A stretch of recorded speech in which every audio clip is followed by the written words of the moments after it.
Hello, humans of the Twin Cities and Minnesota and the world beyond. Happy Monday to you. It's me, Ellie Krug, on Ellie 2.0 Radio on AM 950. Welcome. Thank you for allowing me to occupy a part of your brains for a little bit.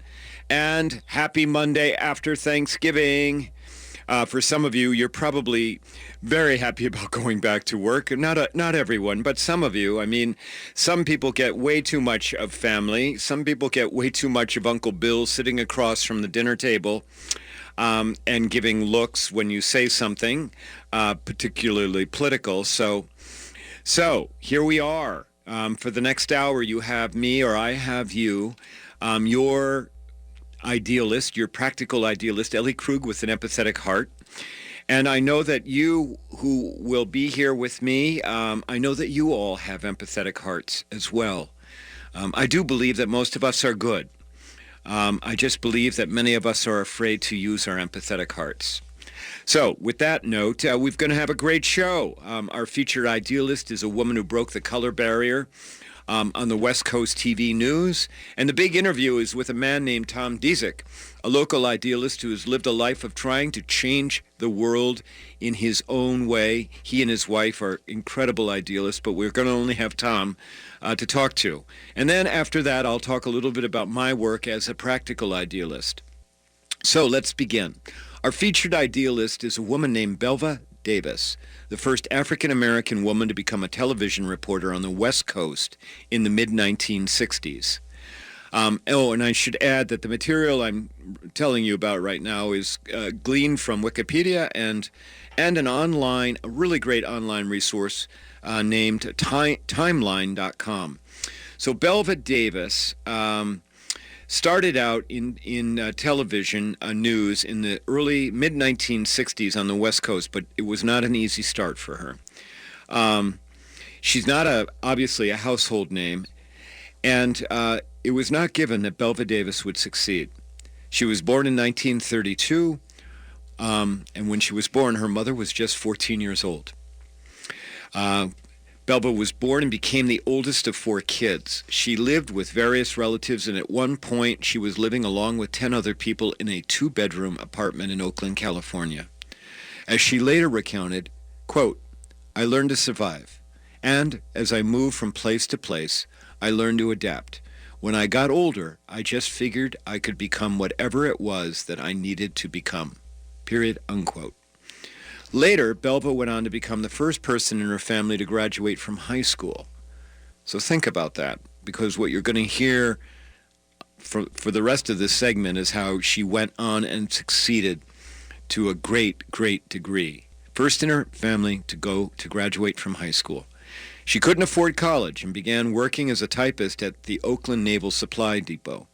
But she had a burning desire to write, to be a journalist, and she became a stringer for Jet magazine, which was a black publication. And from there, she started writing for other black publications in the Bay Area. Eventually, she started doing radio as a disc jockey and then as an on-air interviewer for an AM station in San Francisco. AM stations, we happen to love them. She recounted covering, She's written a book, and her book is titled Never in My Wildest Dreams, A Black Woman's Life in Journalism, published in 2011. And as she recounted in her book, she covered the 1964 Republican Convention, which took place in California. And while she was there covering it as a radio journalist, she was targeted because of her race. She was hounded out of the arena where the convention was taking place, with food being thrown at her and with an N-word being yelled at her and a black colleague. And so let's make sure we paint the picture of the early 1960s in America. This was a time when racism was rampant, not only in the South, but across our nation. A San Francisco station manager dismissed Belva from an interview, saying he wasn't, quote, hiring any negresses, unquote. Belva found that news directors wouldn't hire blacks. She was in fact told that they wouldn't hire a black because they believed that their lips were too thick to properly enunciate words. I'm not kidding you. That's what Belva was told. And yet, this woman who came from very, very, very bleak roots, was persistent. And her big break in TV journalism happened in 1966 when she was hired as by KPIX TV as a reporter. And then 4 years later, she became an anchor in 1970. When she became an anchor, it was at the height of the anti-war protests, and the civil rights movement was still very much alive. Belva, in her career, covered many important stories: the Berkeley riots, the free speech movement at Berkeley, Black Panthers, the Jonestown massacre, and the Moscone Milk assassinations. And then once she was a TV anchor, she continued to encounter racism. For example, in 1987, she was in Forsyth County, Georgia, covering a civil rights march, and at that time she tried to interview a white woman who spat in Belva's face. She's gone on, as I said, to win 8 Emmys for her work in the San Francisco area and has received a Lifetime Achievement Award from the National Association of Black Journalists and American Women in Radio and Television. By all accounts, Belva did what she did with great grace and dignity. And I cannot stress enough the power of going through life with grace and dignity while still representing change, while still pushing and working for change. Gloria Steinem had a great quote about her. And she said, Gloria Steinem wrote this as she wrote about Belva's book, Never in My Wildest Dreams. Quote, "Belva Davis has lived this country's history as only a brave black woman could, and has witnessed it as a journalist with a world-class head and heart," Steinem said. "I don't think it's possible for anyone to read her words in Never My Wildest Dreams without becoming a better and braver person." Unquote. Now, idealism absolutely involves bravery. It does. But more than that, it involves persistence. Hanging in, not giving up, not being deterred, not being frightened away, not being made scared to death by how people react to you or your work. And as I prepared for this show and read about Belva, for me that was what stood out, is that she just continued to plod on, to slog on, one foot in front of the other, despite the setbacks, despite the racism, despite the marginalization. That is what idealists do. Now, as an aside, before we end this segment, I wonder how many of you know that here in the Twin Cities, there actually is a very vibrant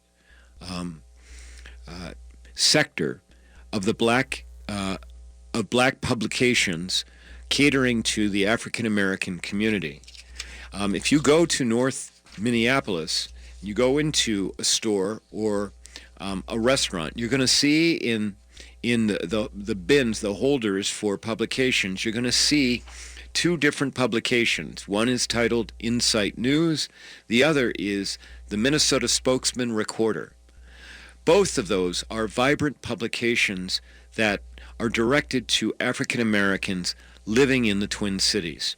In fact, the Minnesota Spokesman Recorder is 84 years old. It is the oldest black-oriented publication in the state of Minnesota and one of the oldest in the country. And I share this with you because I think that many white people have no idea that within the black community there is this vibrant journalistic bent, vibrant community that advertises to the black community, vibrant black writers writing about things that are critical to the black community, and folks who are making a difference within that community. And hopefully, I would hope they will also make a difference in the wider community for folks who are not black or African American. Now, much of that would not have happened without people like Belva Davis. Belva Davis. It would not have happened without people who were brave, who stood up to the racism of their times, and who made the effort and were persistent in batting down people who are intolerant or hateful. It is not easy to do that. Trust me, not easy at all. But thank God Belva Davis was there. Thank God we have what's going on in North Minneapolis right now with our publications, with people who continue to speak the truth, continue to show up, and continue to live their lives as who they are, because that's what we need in our country. So, there you go. That's the end of our first segment. And I just, when we come back, we've got a really great interview with Tom Dzik, who I think that you are going to be charmed by, because he certainly has charmed me in the short time that I have known him. You've been listening to me, Ellie Krug, one of the relatively few radio hosts in the world. Actually, I know of at least 2 other transgender radio personalities in the Twin Cities, so I think I probably need to watch saying that. If you like what you hear, visit my website at elliekrug.com. Email me at elliejkrug@gmail.com. I love hearing from listeners. And please hang in here with us for the show. We hope that you're there when we come back after this break. Thank you.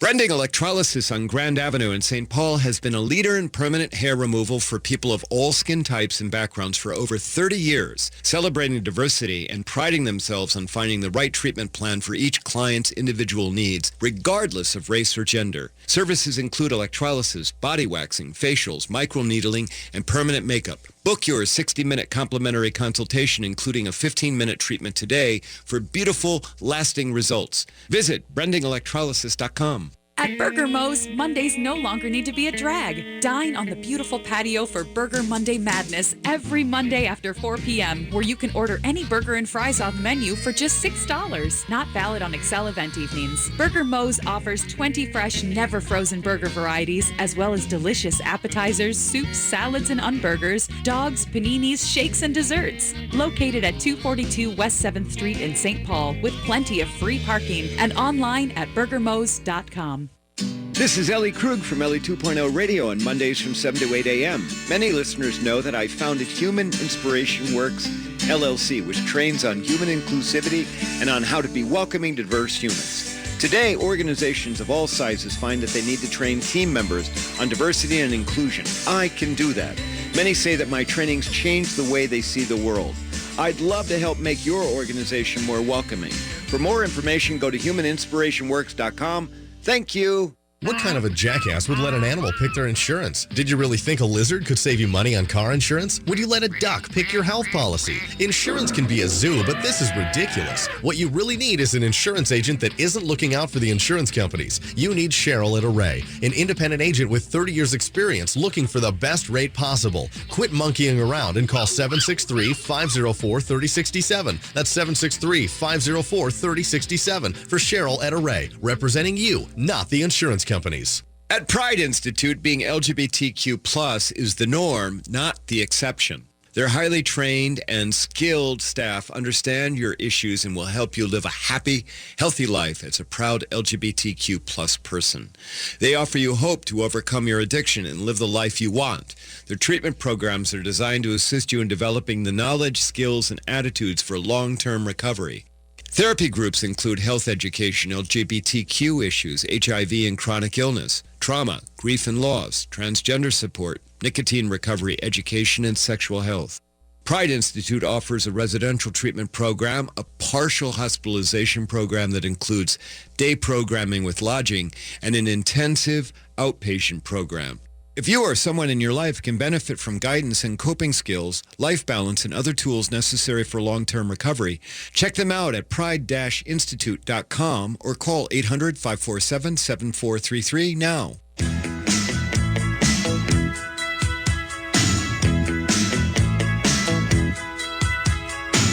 And she was lying in the grass, And we are back on AM 950. You're listening to me, Ellie Krug, with Ellie 2.0 Radio. I just love finding people who change the world who we don't know about, like Belva Davis. And the reality is there are so many of those people out there that we never hear about. They never get on the larger radar. And but that doesn't mean they aren't doing incredibly important work.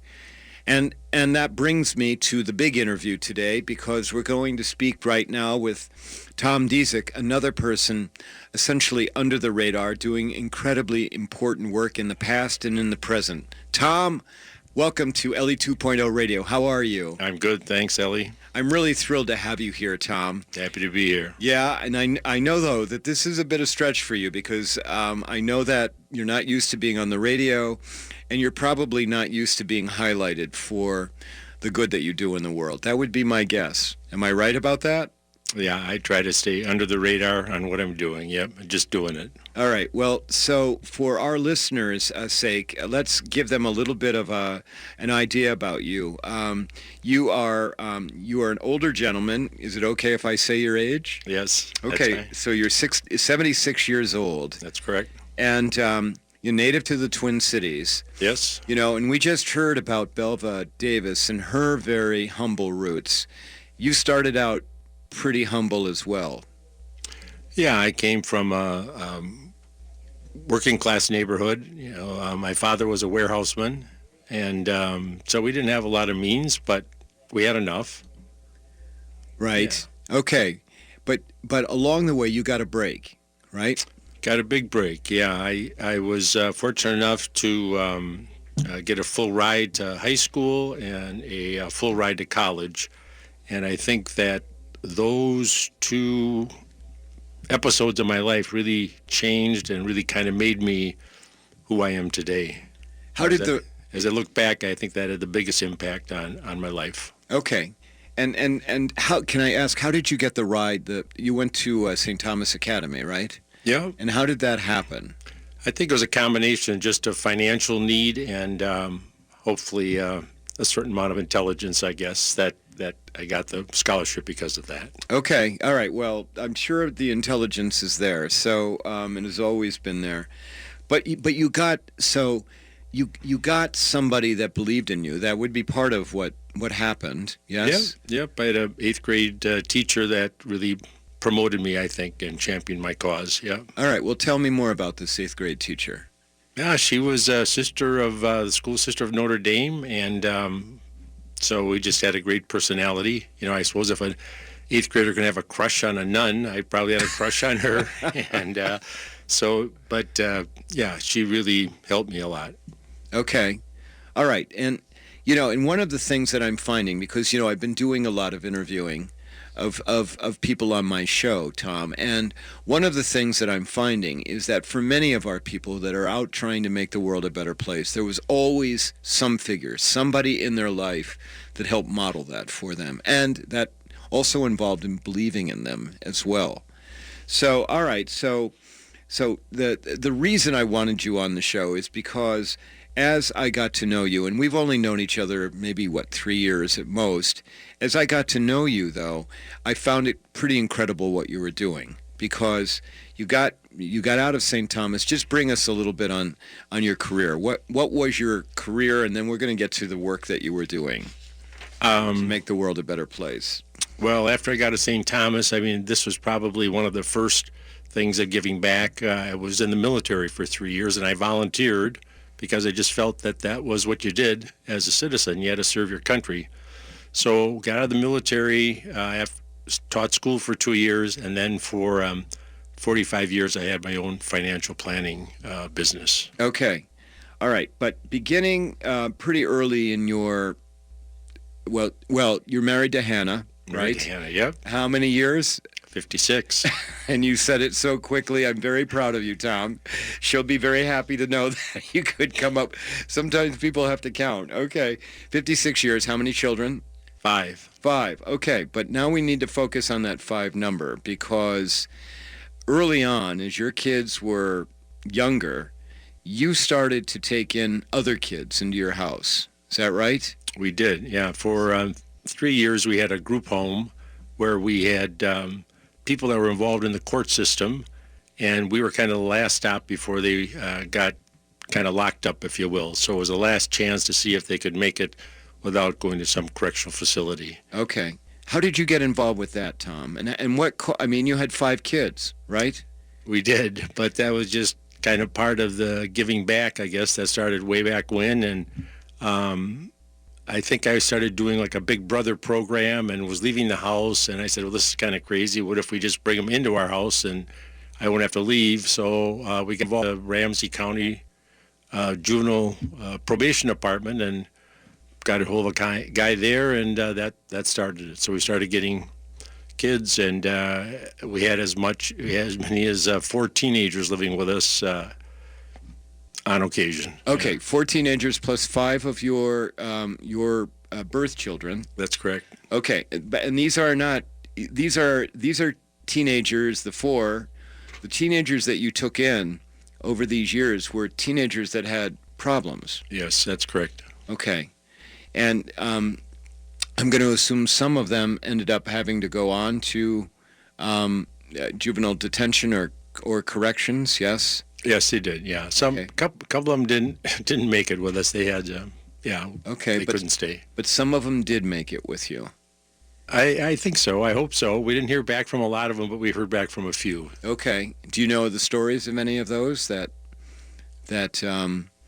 Well, one of them was Native American, an Indian, and he went on and just looking at your sign here, the Whole Chunk Nation on the wall. He wound up getting a job with the Whole Chunk Nation and working with them. So that was positive. Another young guy that came through another program called Drug Education for Youth.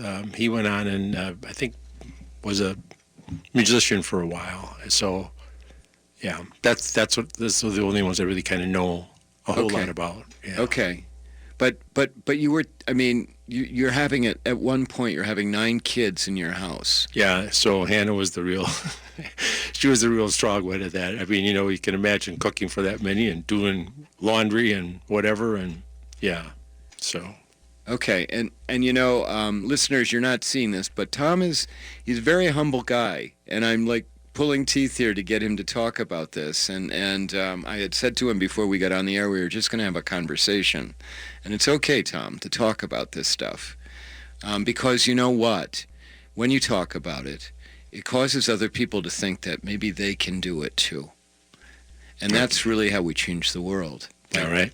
By letting people know that they can also make a difference as well. So, all right. Well, when we come back from our break, Tom, we're going to talk some more because we haven't even covered the landscape of the things that you and your wife have been doing to make the world a better place. Okay. Okay. So you're listening to me, Ellie Krug, on Ellie 2.0 Radio on AM 950. We've been speaking with Tom Dzik about being under the radar and what it means to help change the world on your own where no one else knows about it, but doing it in a big way. If you like what you hear, visit my website at elliekrug.com. When we come back, we'll talk more with Tom. Thanks so very much. Which I never could explain. Hi, it's Tom Hartman for Continental Diamond. You've heard me talk about this place for a long time, and this holiday season, it's time to get your loved one a gift that will last a lifetime. Their experts know all the latest trends and will help you find the perfect gift to fit any budget with an amazing in-stock selection to choose from. Stay away from the craziness of the malls and visit Continental Diamond, adjacent to the West End in St. Louis Park and at ContinentalDiamond.com. That's Continental Diamond for the perfect holiday gift. At Pride Institute, being LGBTQ+ is the norm, not the exception. Their highly trained and skilled staff understand your issues and will help you live a happy, healthy life as a proud LGBTQ+ person. They offer you hope to overcome your addiction and live the life you want.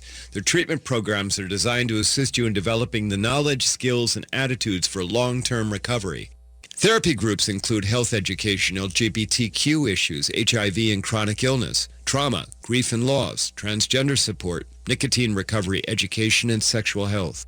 Pride Institute offers a residential treatment program, a partial hospitalization program that includes day programming with lodging, and an intensive outpatient program.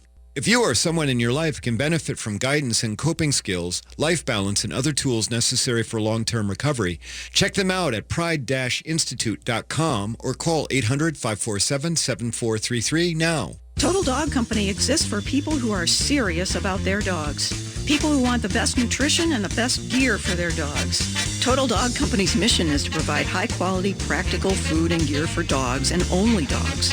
Nothing frou-frou or frivolous. Nothing with suspect ingredients. No cat food or wild bird food. Totally dog, from head to wagging tail. Find us in New Hope off of 169 at 9432 36th Avenue North and at TotalDogCompany.com. Turn to Auto Technical with your vehicle donation. Even though Auto Technical is a small nonprofit, we have helped more families with transportation than any organization in Minnesota. Since '94, we have reconditioned donated vehicles so they have a higher tax benefit. Call Richard at 612-919-5526, 612-919-5526, or autotech.org. Brending Electrolysis on Grand Avenue in St. Paul has been a leader in permanent hair removal for people of all skin types and backgrounds for over 30 years, celebrating diversity and priding themselves on finding the right treatment plan for each client's individual needs, regardless of race or gender. Services include electrolysis, body waxing, facials, microneedling, and permanent makeup. Book your 60-minute complimentary consultation, including a 15-minute treatment today for beautiful, lasting results. Visit brendingelectrolysis.com. With your AM 950 weather, I'm Sam Turnberg. Today will be mostly sunny with a high near 20. Tonight, mostly cloudy with a low around 10. Tomorrow, partly sunny with a high near 19. Wednesday, sunny with a high near 26. And Thursday, mostly cloudy with a high near 30. Break away from the ordinary and find a list of one-of-a-kind local restaurants at eatlocalminnesota.com. From elegant to casual, exotic to comfort food, and more, these restaurants offer some of the best cuisine the Twin Cities has to offer. Find the full list at eatlocalminnesota.com. Hi, Minnesota. Norman Goldman here. Join me every weekday from 5 to 8 p.m. for some clarity, wit, and wisdom on the latest issues of the day here on AM 950.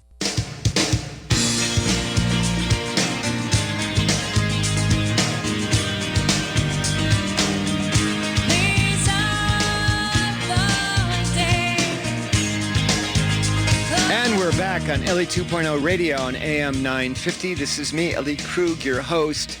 I've been speaking with Tom Dzik, a friend of mine, but also somebody who has done some incredible work under the radar, somebody who truly is an idealist, who's done it all of his life and continues to do it. So, Tom, before we took a break, you were talking about how you and your wife, Hannah, your wife of 56 years, when you had 5 children in the home, you also took in teenagers who were interacting with the criminal court system. At one time, you had 4 of those teenagers, as well as your 5 children under the house, under one roof, which is really incredible, Tom. It really is. But that's not all that you have done in your time of wanting to give back. Because one of the other things that you have done is that you become a deacon through your church. Is that right? That's correct. Okay, and you've been a deacon now for how long? 37 years. 37 years, and that's at St. Thomas More? That's correct. Okay, all right. And so, but you're not only just a deacon, you're also a chaplain for the St. Paul Police Department now. Yeah, that's correct. When I retired from my business, I thought I had a little bit more time, so I volunteered to become a chaplain with the St. Paul Police Department. So I've been doing that now for maybe about 3 years. Okay, and that's getting you out at all kinds of hours, yes? Yes. Just as it turns out, all the chaplains are assigned to a particular patrol division, and mine happens to be a patrol division that starts at 10 o'clock at night. So when I'm there with the guys, and going on ride-alongs and so on, it starts at 10 o'clock at night and then goes into the morning. Okay, so, and Tom, this is a big deal, okay? You're out riding around with police officers. I assume you said the guys, but I assume that part of this this group has some women in it as well. Yes. Yes, it does. I think it's kind of funny. I always just say guys, and even though it's women, but it seems to be that's the figure of speech, okay. I guess. Because not ironically, but next Tuesday I'm going out with a woman on a ride along. So yeah. Okay. All right. But you're doing this, and as a police chaplain, you are encountering, I assume, a lot of situations that are highly emotional for some people, and some that are very sad or tragic. Yes, yeah, and as chaplains, we're primarily chaplains for the police officers and for the civilian employees of the police department. So that's our primary ministry is to them. But so then we help them in whatever ways, and yeah, then on occasions they will be on a call, and it's a situation where they feel that either the people have asked for or they want a chaplain there to help out, and yeah, generally it's not a happy situation. It's not. They don't call us when it's party time. Yeah, it's usually a DOA or a suicide or an accident or a death notice or something like that. Yeah. Okay. All right. Well, Tom, but on top of that, so you're at 76 years old, you're a police chaplain. Okay. Yep. Going doing the graveyard shift with police officers in their cars. On top of that, you and your wife continue to sponsor a woman in El Salvador. El Salvador, yep. Okay, you started that through the church, but you continue to send this woman financial support. Financial support, and stay in contact with her through letters and so forth, yes. Every month, right? Money goes out every month. Letters maybe once a quarter. So, okay, yeah. All right. And you've done this for how many years? 10, 12 years. Okay. And then on top of that, you've been involved in the community in a number of other ways. You've been the president of the past of the St. Thomas Alumni Association, right? That's correct. Okay. And Hannah has been talking with you about whether you need to cut back on what you're doing, right? Well, she doesn't cut back, but she said the other day, she said, I don't know how many 76-year-olds do what you're doing and have the energy you have and just keep going. And I said, well, yeah, I've got the health and I just got to keep doing it. It's just been part of who I am. I've said this to a number of people. It's kind of like part of my DNA. I've just given back for so many years, but it's something inside of me. I think I've just been so gifted that I can't not do it. I've been just helped along the way, and I think I've been given a lot as far as education and health and everything else that I don't know. If you've given a lot, I think a lot is expected back of you, and so I just have to keep doing it until maybe I wear out or something. Well, all right. Well, Tom, so a couple of things about you and what you said, okay? So first I'm going to embarrass you a little bit, and I'm just going to tell you that I am honored that you have become my friend. I mean, this is not the way it usually works, okay? I mean, you heard about me and my work, and then you started to coming to my talks, and then you reached out to me through the internet, and you and I eventually went and had coffee, or we went and had lunch together, and then since then we've seen each other on other occasions. So what I want to tell you is that you have become a role model for me. You have. And, I'm 62 years old. I am alone, so I don't have a Hannah, okay, or a Tom in my life.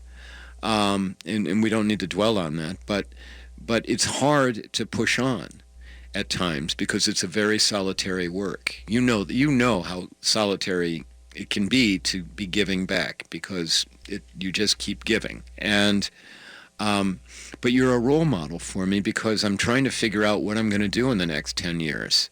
And you're helping me to understand that. Well, so I just want you to know that. Thank you. So, and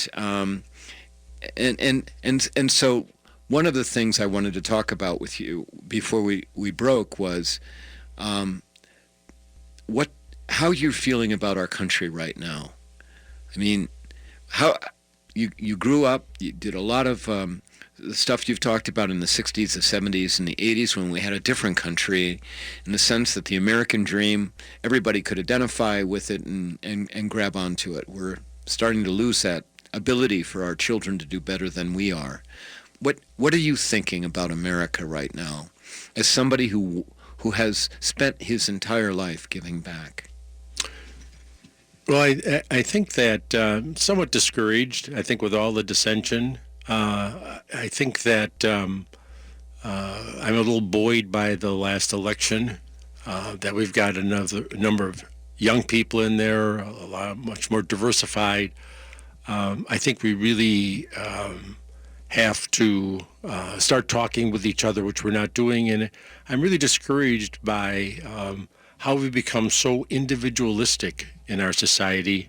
I think there's a lot of reasons for that. Got my soapbox. I think this screen time and on the internet it's distanced people. And we've got to get back to community. We got to get back to being together and working together to make things happen. And we've got to stop being so isolated.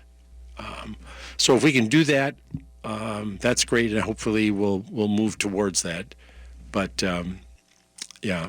We've got to get more of a sense of community, and I think we've lost that. Well, but examples like you, like the work that you're doing, you help build community. You're creating, you're help reinforcing the fabric of the community by, your phrase giving back. You call it giving back. I call it being idealistic. I call it being someone who's trying to make the world a better place. I mean, that's got to be. That is the fabric that we need to reinforce now, and I agree with you with the screens, and we've become very siloed, and I absolutely agree. But I also believe in the goodness of all humans. I do. I believe that everyone listening to our voices right now, 1% total sociopath, but the other 99% of us are good people. We're just so afraid, and we're so busy. Yeah. Right. We don't pay attention to what's going on in the world in terms of stuff coming at us about how we can exercise our empathetic hearts.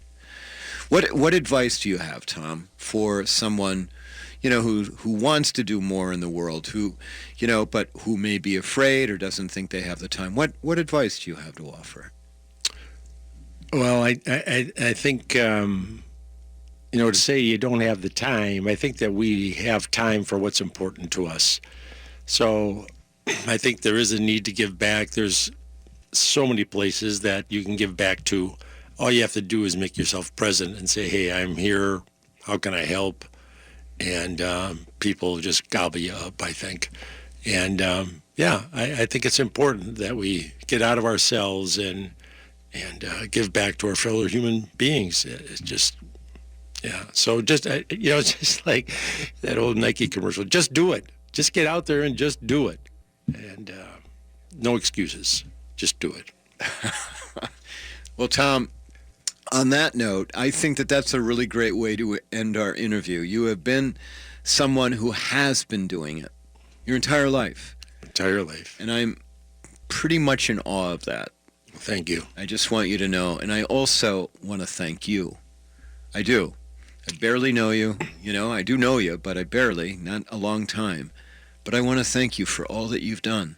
Yeah, well, thank you for asking me to be on. It was happy to do it, and it's just been a pleasure. So thanks, Ellie. It's great. All right. Well, thank you, Tom. We've been talking with Tom Dzik for the big interview about his work as an idealist, as somebody giving back. Thank you, Tom. And listeners, if you like what you hear, visit my website at elliekrug.com. When we come back from break, I will do my last C block where I'll talk a little bit about the work that I'm doing. And I've got a story to share with you about something that happened to me last week. Thanks so very much.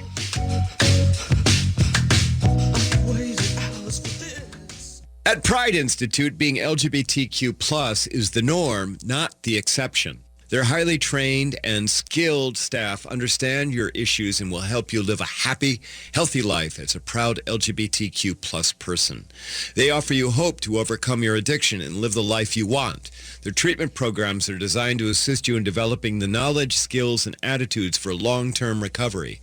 Therapy groups include health education, LGBTQ issues, HIV and chronic illness, trauma, grief and loss, transgender support, nicotine recovery, education, and sexual health. Pride Institute offers a residential treatment program, a partial hospitalization program that includes day programming with lodging, and an intensive outpatient program. If you or someone in your life can benefit from guidance and coping skills, life balance, and other tools necessary for long-term recovery, check them out at pride-institute.com or call 800-547-7433 now. Looking to offer high-end restaurant-quality food at your next event? Look no further than D'Amico Catering. Their talented team of event planners and chefs will collaborate to perfect a menu that best fits your needs. Whether emphasizing local cuisine or ethnic flavors, organic bites or summertime favorites, they're here to give you choices that align with your taste, budget, and style. Interested in learning more? Please visit D'AmicoCatering.com. That's D'AmicoCatering.com. This is Ellie Krug from Ellie 2.0 Radio on Mondays from 7 to 8 a.m. Many listeners know that I founded Human Inspiration Works, LLC, which trains on human inclusivity and on how to be welcoming to diverse humans. Today, organizations of all sizes find that they need to train team members on diversity and inclusion. I can do that. Many say that my trainings change the way they see the world. I'd love to help make your organization more welcoming. For more information, go to humaninspirationworks.com. Thank you. November is Govember at Rudy Luther Toyota. With the end of 2018, it's time to get yourself an amazing gift, a new vehicle from Rudy Luther. Through November, get a $3,000 rebate on the Toyota Tundra pickup or $3,500 on my personal favorite, the family-friendly Sienna. Plus, check out that great selection of 2018 Tacoma pickups in stock. And the best part of Rudy Luther is the long-term relationship you'll have with their wonderful people. November is Govember at Rudy Luther Toyota, the southeast corner of 394 and 169 in Golden Valley. Brending Electrolysis on Grand Avenue in St. Paul has been a leader in permanent hair removal for people of all skin types and backgrounds for over 30 years, celebrating diversity and priding themselves on finding the right treatment plan for each client's individual needs, regardless of race or gender. Services include electrolysis, body waxing, facials, microneedling, and permanent makeup. Book your 60-minute complimentary consultation, including a 15-minute treatment today for beautiful, lasting results. Visit brendingelectrolysis.com. I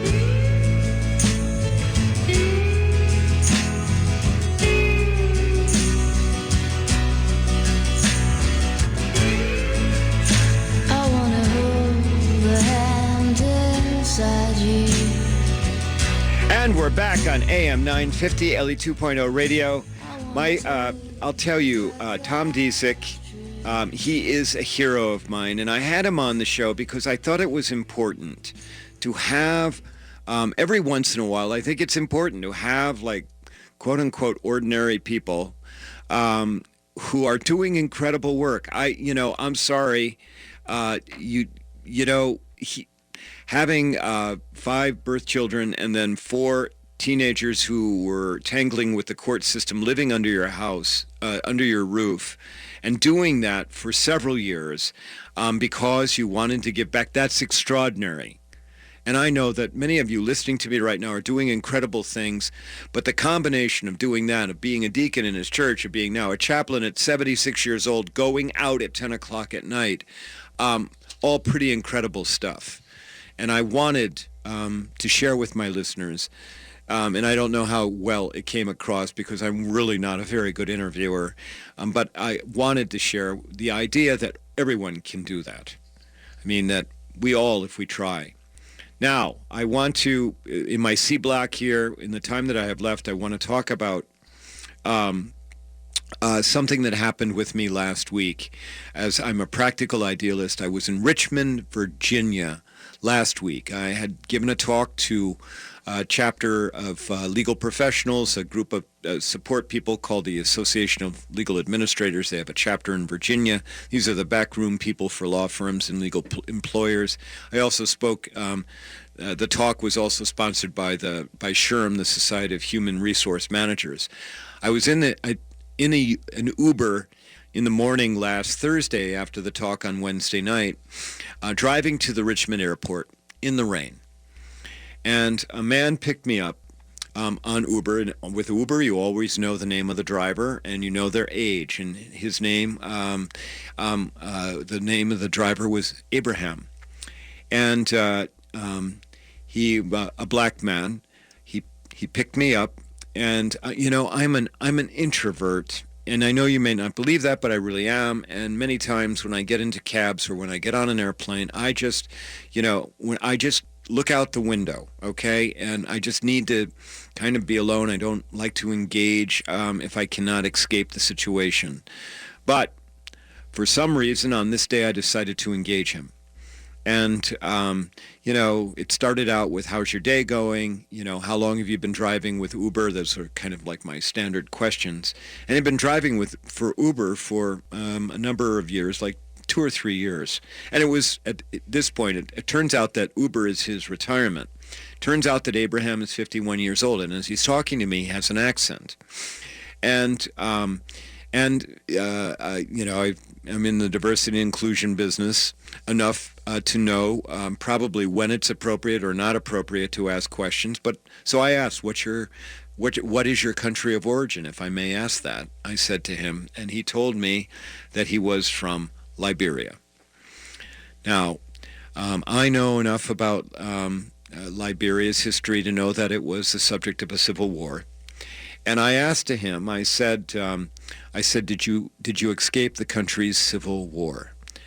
And this is where, now the conversation is getting very interesting because I was willing to be curious about another human, curious in a very respectful way.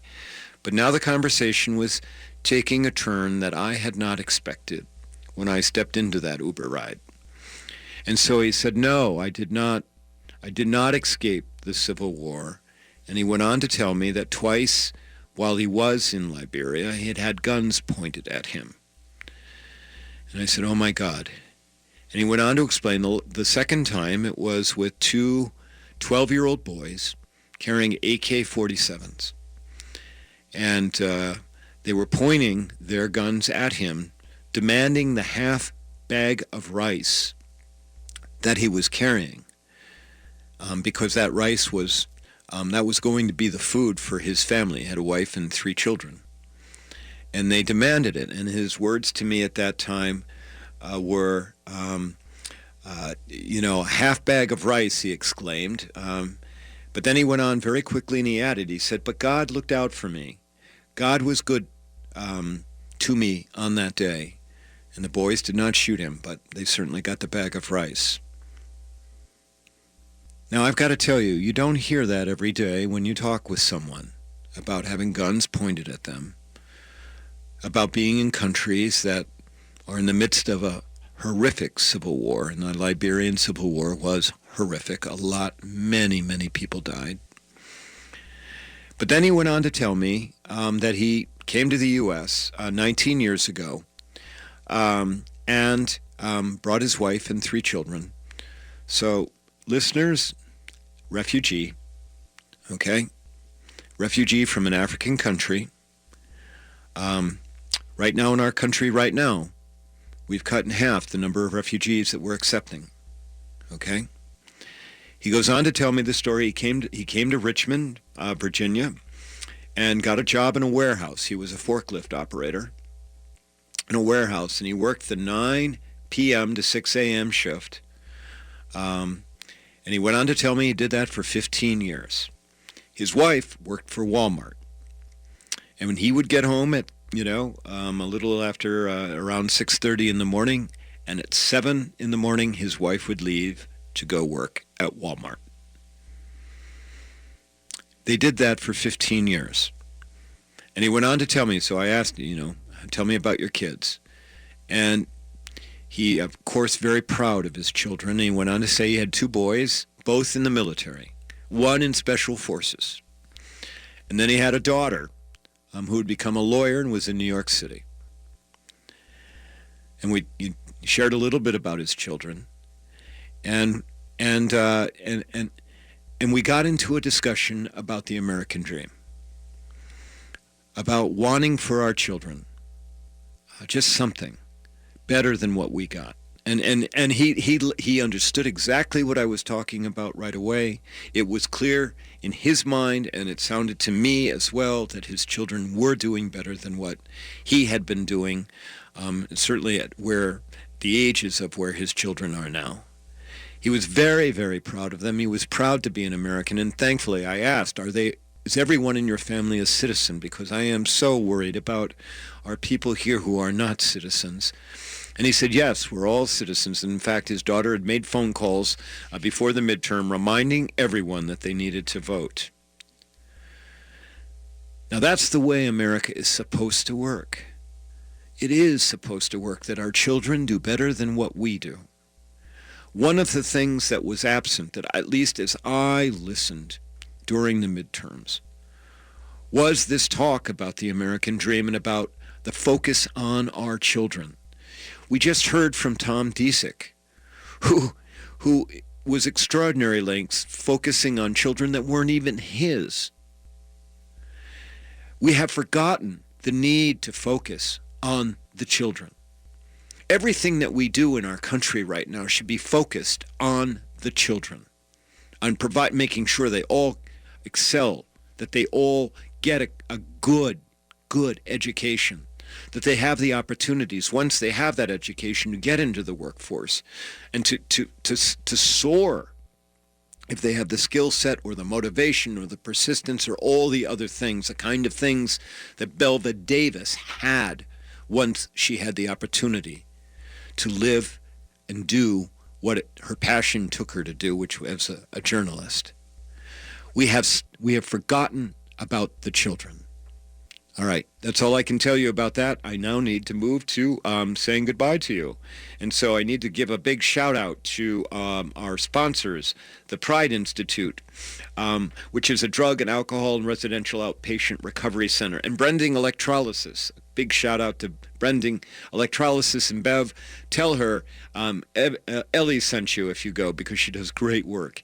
And I need to thank our producer, Brett Johnson. Brett, you do great work. Gosh, you just always have my back. And to you, my listeners, I need to say thank you as well. Thanks for tuning in on every Monday, 7 o'clock. I know you could be doing other things.